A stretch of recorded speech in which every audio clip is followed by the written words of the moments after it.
Pour rappel, un cuir qui est propre, c'est un cuir qui est mat. J'ai fait un premier essai ici, un premier nettoyage, vous pouvez le voir. Là, c'est mat, le cuir est propre. Par contre, quand il est un peu luisant comme ça, un peu gras, il l'est pas.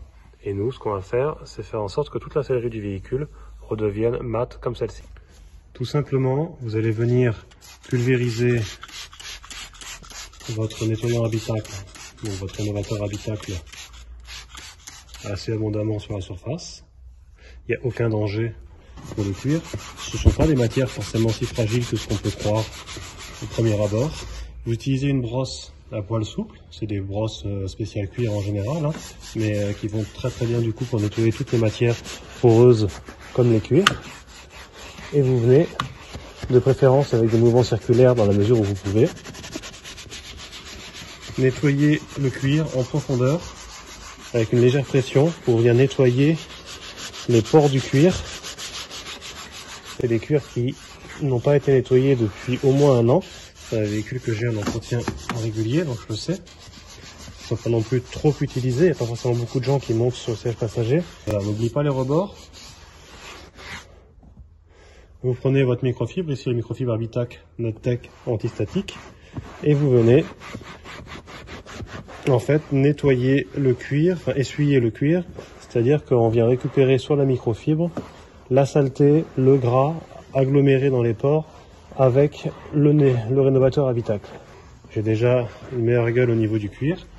Par contre, moi je peux voir, à la caméra vous aurez du mal à le voir, mais moi je peux voir qu'il y a encore ici des endroits où c'est pas très propre, c'est normal, hein. Certains cuirs ont besoin de quelques passages. Donc je vais redonner un coup. Vous pulvérisez à nouveau le produit et je vais faire une deuxième passe. Comme tous les artisans, n'est-ce pas? On remet le métier sur l'ouvrage autant que nécessaire. Attention à pas avoir la tentation d'utiliser des produits détergents trop puissants sur les cuirs parce que ça reste des matières qui sont teintées, il y a des colorants dedans, sont tannés, pour parler plus précisément, et vous pourriez avoir des modifications de couleur ou un léger endommagement de la surface du cuir, de la fleur du cuir.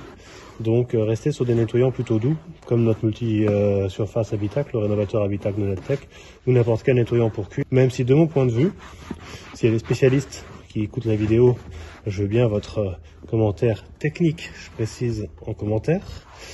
Je ne pense pas qu'il existe de nettoyant en cuir. Il existe des produits détergents et n'importe quel produit détergent doux suffit pour nettoyer votre cuir. Là, on est pas mal du tout. C'est encore une ou deux. Il faut faire attention sur les cuirs quand ils commencent à avoir un peu d'âge. La voiture est loin d'être jeune. Elle fait la différence entre la saleté et une dépigmentation du cuir ou le cuir qui aurait été gratté, brossé à force, hein, par des vêtements notamment, et qui serait un peu parti. Et du coup, vous pouvez frotter autant que vous voulez, vous ne ferez pas revenir la couleur. Là, j'ai fini de nettoyer mon assise. Elle est redevenue bien claire.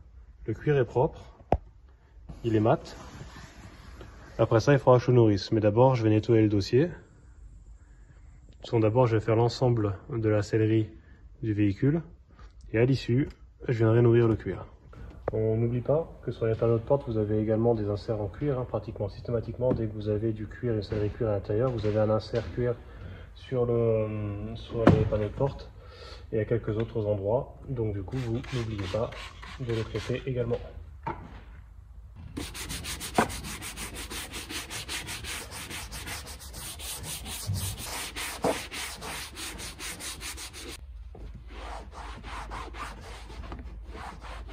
Voilà. Et ici on a retrouvé un cuir qui est beaucoup plus clair. Si on a un doute, on n'hésite pas à redonner un petit coup. C'est vraiment pas ce qui est le plus facile de faire sortir la saleté d'une matière granulée comme ce cuir là.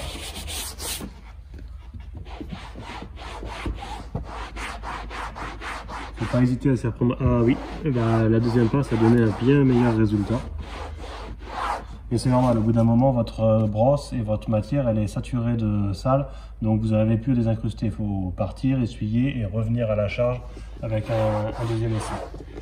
Et là, mon cuir est propre.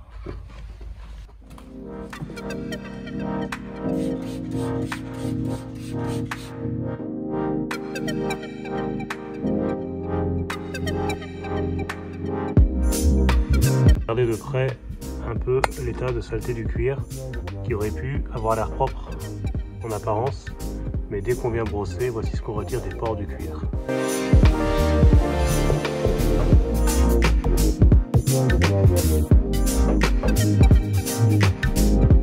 Je vais vous parler de certaines dépigmentations. Donc là c'est le cas, la couleur est partie, pas du fait de mon action de nettoyage, hein, à cause de l'usure, les frottements du pantalon, des saucillages conducteurs, c'est des choses qui arrivent.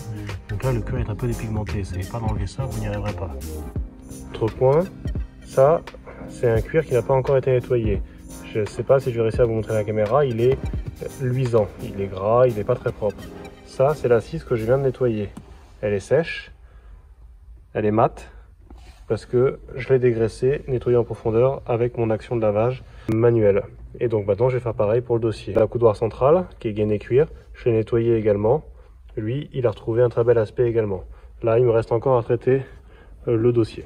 Pour rappel, ça c'est la gamme pulvérisateur 500 ml prêt à l'emploi pour les particuliers de chez Nattech. Pour vous, messieurs les préparateurs auto-professionnels, le rénovateur habitacle en pur, dilué à 10%, fait votre nettoyant habitacle multisurface. Pour les cuirs, tissus, plastiques, tapis et moquettes. Toutes les surfaces intérieures peuvent être nettoyées avec un seul et même produit. Et donc nous, on vous le vend en pur, en 5 litres, et vous n'avez plus qu'à le diluer à 10%. Donc il vous durera un moment. Et voilà, je vous présente le Laser Treatment Conditioner Protectant, je ne garantis pas l'accent, de la marque PNS, qui est une marque que j'aime beaucoup, qui vient des États-Unis. Je ne dis pas que ce crème-là est meilleur qu'une autre, c'est pas le cas probablement, mais je l'aime bien. Tout simplement, une fois que vous avez nettoyé un cuir, et c'est le cas ici, vous vous rappelez, on a nettoyé l'ensemble des cuirs de l'habitacle, il faut maintenant venir les nourrir. Pourquoi est-ce que c'est très important de les nourrir? Parce qu'on les a asséchés, on les a dégraissés.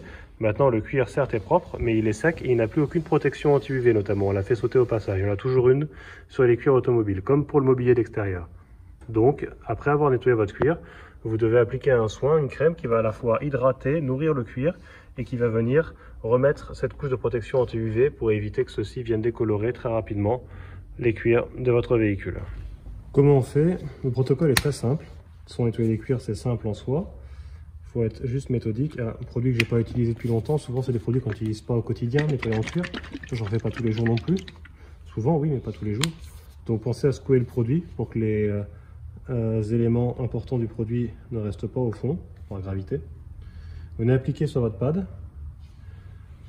Vous venez appliquer sur votre surface.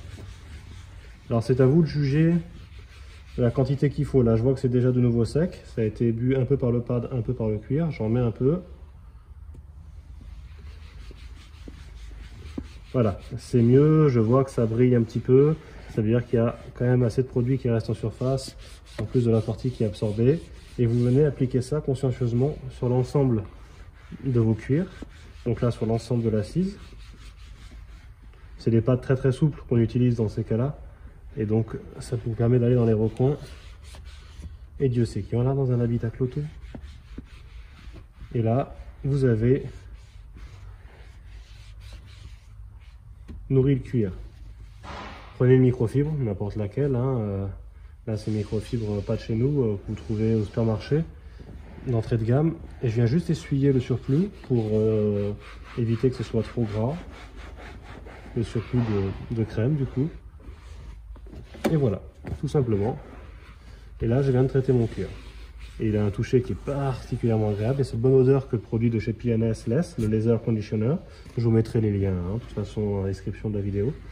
Et je vais faire ça maintenant pour l'ensemble des surfaces cuir que j'ai nettoyées dans l'habitacle.